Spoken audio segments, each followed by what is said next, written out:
नमस्कार. आवाज माझा वृत्तवाहिनीत आपल्या सगळ्यांचं स्वागत. वळूयाच्या काही ठळक घडामोडींकडे. ठाणे महापालिकेचं बजेट वादाच्या भोवऱ्यात. समन्वय प्रतिष्ठान आयोजित वसंत बाल महोत्सवातील बाल अदालतीमध्ये प्रश्नांचा भडीमार. सामाजिक आणि शैक्षणिक प्रश्नांवर न्यायनिवाडा. आणि किरकोळ भांडणातून मित्राचीच केली हत्या, आरोपीस अटक. सर्वसाधारण सभेनं पालिकेच्या उत्पन्नाची कोणतीही दखल न घेता अर्थसंकल्प 600 कोटींनी फुगवलाय. तिजोरीत पैसेच नसल्यामुळे बजेटमधली विकास कामं राबवणं शक्य नाही.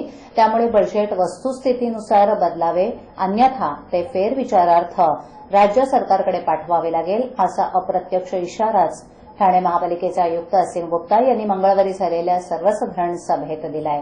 त्यामुळे आधीच आर्थिक गर्तेत सापडलेल्या ठाणे महापालिकेत प्रशासन विरुद्ध लोकप्रतिनिधी असा नवा वाद उभा राहिलाय. ठाणे महापालिकेचे आयुक्त असीम गुप्ता यांनी आर्थिक वर्षाच्या सुरुवातीला ठाणे महापालिकेचं 2100 कोटी रुपयांचं बजेट मांडलं होतं.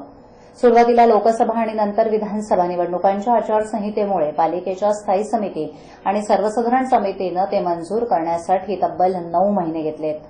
बजेट मंजूर करताना त्यात 600 कोटी रुपयांनी फुगवण्यात आलं आहे. पालिकेनं महसुलांचे स्रोत वाढवून शहराच्या विकास कामांवर तो पैसा खर्च करावा, असं त्यात प्रस्तावित करण्यात आलंय. मात्र एलबीटी वसुलीत येत असलेली घट आणि शहरातील बांधकाम व्यवसायाला लागलेली घरघर यामुळे पालिकेचं उत्पन्न कमालीचं घटलंय. आयुक्तांनी अपेक्षित धरलेल्या उत्पन्नापेक्षा किमान 200 ते 300 कोटी रुपये उत्पन्न कमी होईल अशी भीती आहे. त्या सर्वसाधारण सभेनं सुचवलेली 600 कोटींची वाढ गाठणं केवळ अशक्य असल्याचं पालिका अधिकाऱ्यांचं म्हणणं आहे. उत्पन्नच कमी असेल तर सर्वसाधारण सभेनं सुचवलेल्या योजनांवर खर्च कुठून करायचा या विवंचनेत महापालिका प्रशासन आहे, तर दुसरीकडे नगरसेवकही बजेट कमी करण्याच्या मनस्थितीत नाहीत. उत्पन्न घटलं असताना या खरेदीला मंजुरी कशी द्यायची असा सवाल त्यांच्याकडून उपस्थित करण्यात आला. त्यानंतर आपत्कालीन परिस्थितीच्या कक्षेत येत असल्यामुळे तो मंजुरीसाठी मांडल्याचं आयुक्तांनी सांगितलं. त्यानंतर सर्वसाधारण सभेनं मंजूर केलेला 2700 कोटींचं बजेट व्यवहार्य नसल्याचं त्यांनी सांगितलं. पालिकेची आर्थिक परिस्थिती चिंताजनक असून 15 ऑक्टोबरनंतर ठेकेदारांची बिलही अदा करण्यात आलेली नाहीत. त्यामुळे बजेटचा फेरविचार सभेनं करावा, अन्यथा बजेट सरकारकडे पाठवावं लागेल, असं आयुक्तांनी स्पष्ट केलं. नगरसेवक आक्रमक असल्यामुळे बजेटवरील चर्चेसाठी 2 जानेवारी रोजी विशेष बैठक घेण्याचा निर्णय घेण्यात आला आहे. ठाणे महानगरपालिका हद्दीत घर घेताय का? मग ते अनधिकृत तर नाही ना, याची खातर जमा करा. अनधिकृत घर घेणं हा विकणाऱ्यासोबत विकत घेणारा देखील तितकाच दोषी असतो. तेव्हा घराची डोळस खरेदी करा. आपली कुठे फसवणूक तर होत नाही ना, यासाठी ठाणे महानगरपालिका मुख्यालयातील 4थ्या मजल्यावरील बांधकाम विभागात घराचा सर्वे नंबर, टिक्का नंबर याची खातर जमा करा. घराचं स्वप्न अवश्य करूया साकार, पण अनधिकृत घराचा नका करू कधीही विचार. अधिकृत घर म्हणजे उद्याची देखील निश्चिंती. अनधिकृत घराचे दार म्हणजे डोक्यावर कधीही तोडण्याची टांगती तलवार. जगणं तुमचं होऊ दे सुरेल गाणं, स्वच्छ सुंदर आणि अधिकृत घरांचं हसरं ठाणं. ठाणे महापालिकेतर्फे जनहितार्थ प्रसारित. शाळांमध्ये मैदानं चांगली नाहीत. शहरातील सार्वजनिक मैदानांची सुद्धा दुरावस्था झाली आहे. शैक्षणिक सुविधांची शाळेत वणवा आहे. स्वच्छतेच्या अभावामुळे मुलांचं आरोग्य धोक्यात आलंय. या सर्व समस्यांवरील प्रश्नांचा भडीमार करत बच्चे कंपनीनं पालिका प्रशासनावर खटला भरला. आरोपीच्या पिंजऱ्यात असलेले पालिका आयुक्त असीम गुप्ता यांनी मुलांच्या प्रश्नांना उत्तर देत त्यांचं समाधान करण्याचा प्रयत्न केला. न्यायनिवाडा करण्यासाठी दस्तूरखुद्द निवृत्ती आयपीएस अधिकारी डी शिवानंदन हे होते. समन्वय प्रतिष्ठाननं आयोजित केलेल्या वसंत बाल महोत्सवाचं उद्घाटन मंगळवारी बाल अदालतीनं झालं. खास मुलांच्या या न्यायालयात विविध शाळांमधल्या मुलांनी सामाजिक शैक्षणिक संदर्भातील प्रश्नांवर, मुद्द्यांवर प्रशासनातील अधिकाऱ्यांविरुद्ध खटला भरला गेला. त्यावर आयुक्त असीम गुप्ता यांनी पालिकेची बाजू मांडली. मैदानाच्या दुरुस्तीसाठी मोठ्या प्रमाणावर खर्च केला जात असला तरी त्याची व्यवस्थित देखभाल होत नाही. त्यासाठी नागरिकांनीच पुढाकार घ्यावा असं आवाहन गुप्ता यांनी केलं. विद्यार्थ्यांचं कुतूहल शमवण्यासाठी ठाण्यात लवकरच सायन्स सेंटर सुरू होत असून तिथे विज्ञानावर आधारित बगीचाही असेल असं त्यांनी सांगितलं. महापालिकेची जबाबदारी प्राथमिक आणि माध्यमिक शिक्षणाची आहे असं सांगत उच्च शैक्षणिक सुविधांची जबाबदारी त्यांनी एक प्रकारे फेटाळली. पालिका शाळेतील विद्यार्थ्यांप्रमाणे खासगी शाळांनी सुद्धा आरोग्य तपासण्या कराव्यात अशी सूचना त्यांनी केली. सामाजिक उपक्रमात मुलांचा सहभाग करून घेतला जावा या मुलांच्या प्रश्नावर असीम गुप्ता यांनी बालहट्ट हा कोणीच मोडू शकत नाही असं उत्तर दिलं. आज तुमच्यामध्ये जी उत्सुकता आहे तशीच जागृत ठेवा. आपल्या घरातूनच स्वच्छता मोहीम हाती घ्या. वाहतुकीचे नियम जाणून घेत त्याचं पालन करा आणि इतरही करत आहेत की नाही याची काळजी देखील घ्या असा सल्लाही त्यांनी दिला. मानवी वस्तीत शिरलेल्या बिबट्याला पकडल्यानंतर अनेक वेळा त्याला गाडीत ठेवताना तो जखमी होतो. त्याचबरोबर पिंजरा उचलण्यापासून तो गाडीत ठेवेपर्यंत हा पिंजरा माणसांना उचलावा लागतो. यात त्यांनाही धोका असतो आणि या सर्व प्रक्रियेमध्ये वेळही खूप जातो. पण आता त्यावर ठाणे वन विभागानं एक उपाय शोधलाय. एक वेगळी ऑटोमॅटिक रिमोट गाडी निर्माण केली गेली आहे. रॅपिड रिस्पॉन्स युनिट असं या गाडीचं नाव आहे. त्याकरता रिमोटच्या साहाय्यानं बॅटरीवर चालणारा एक पिंजरा तयार करण्यात आला आहे. या पिंजऱ्यामध्ये कैद झालेल्या बिबट्याला कोणतीही दुखापत न होता अगदी व्यवस्थितपणे गाडीत तो जाऊ शकतो.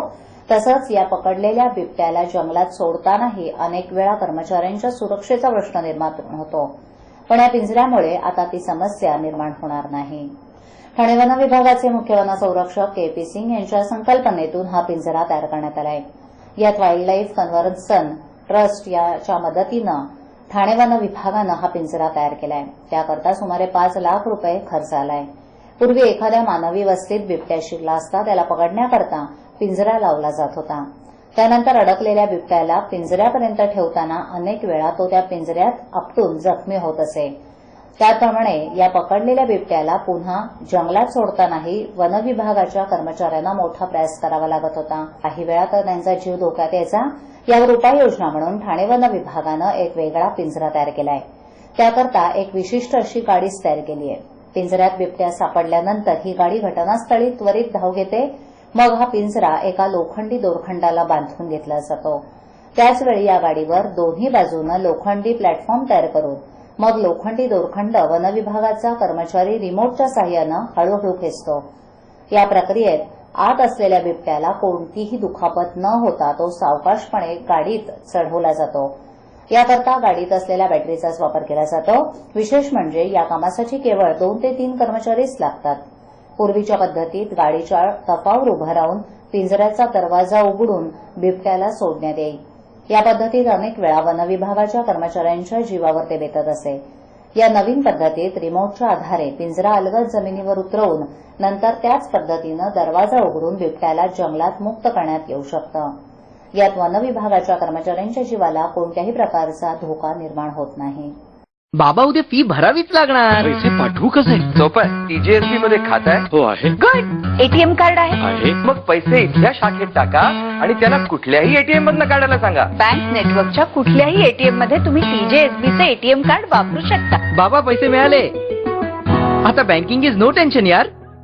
ठाणे महापालिकेकडे तक्रारी करूनही दखल घेतली जात नसल्यानं अखेर एक जागरूक नागरिकानं थेट मनसे प्रमुख राज ठाकरे यांना ईमेल केला आणि काही क्षणातच ठाण्यातील मनसैनिकांना ठाकरेंचे आदेश केल्यानंतर चराईतील वर्दळीच्या रस्त्यावरील विहीर चक्क कचरामुक्त झाली.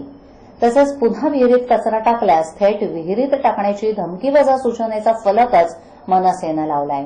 त्यामुळे पहिल्यांदाच पुण्यातील सभेत राज ठाकरे यांनी जाहीर केलेल्या मेल आयडीचा सदुपयोग एका ठाणेकरानं केल्याचा प्रत्यय आला. ठाणे शहरातील सराईतील गजबजलेल्या वस्तीतील वर्दळीच्या रस्त्यावर असलेली पडीक विहिरीवर झाकण नसल्यानं कचराकुंडी बनली होती. शिवाय यामुळे विहिरीतील पाण्यालाही दुर्गंधी येऊ लागल्यानं डासांच्या प्रादुर्भावानं नागरिक त्रस्त झाले होते.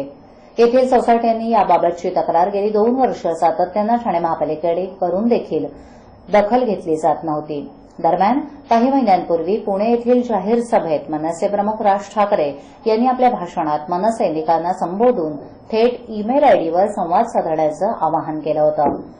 यासाठी त्यांनी दिलेल्या ईमेल आयडीची दखल प्रसारमाध्यमांनी देखील घेतल्यानं ईमेल आयडी टिपून घेतलेल्या ठाण्यातील गौरवप्रधान या दक्ष ठाणेकरानं कचऱ्यानं भरलेल्या विहिरीची तक्रारच ठाकरेंना मेल केली आणि चक्र फिरली. राजगडावरून ठाकरेंचे आदेश निघताच ठाण्यातील मनसे नेते अभिजित पानसे आणि उपशहर प्रमुख अविनाश जाधव ही द्वयी आपल्या शिलेदारांसह विहिरीवर धडकली आणि विहीर कचरामुक्त करून स्वच्छ करण्यात आली.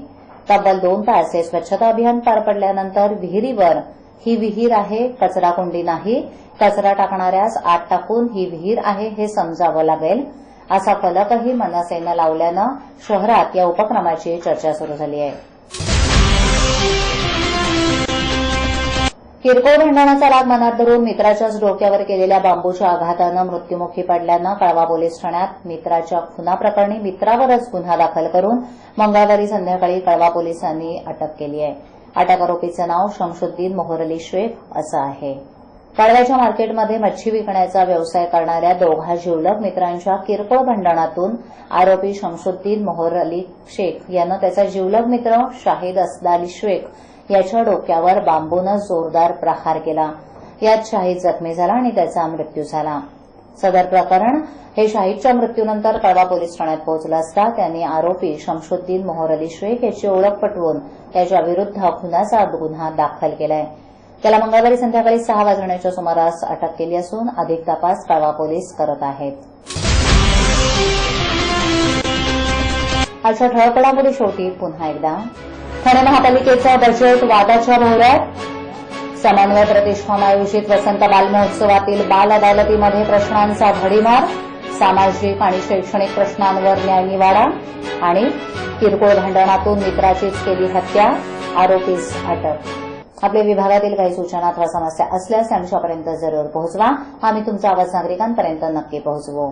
आम्हाला संपर्क करण्यासाठी आमचा पत्ता आवाज माझा 103 सायलेक आदर्शनगर समोर कोलबाड रोड ठाणे पश्चिम. आमचा दूरध्वनी क्रमांक 9773033326. आमचा ईमेल आयडी awazmaza.tvnews@gmail.com. आवाज माझावरील एखादी बातमी पाहिजे राहून गेली असल्यास युट्यूबवर ती तुम्ही पाहू शकता. तर मग उद्या पुन्हा भेटू याच वेळी याच ठिकाणी काही नवीन घडामोडींसह आवाज माझा वृत्तवाहिनीत.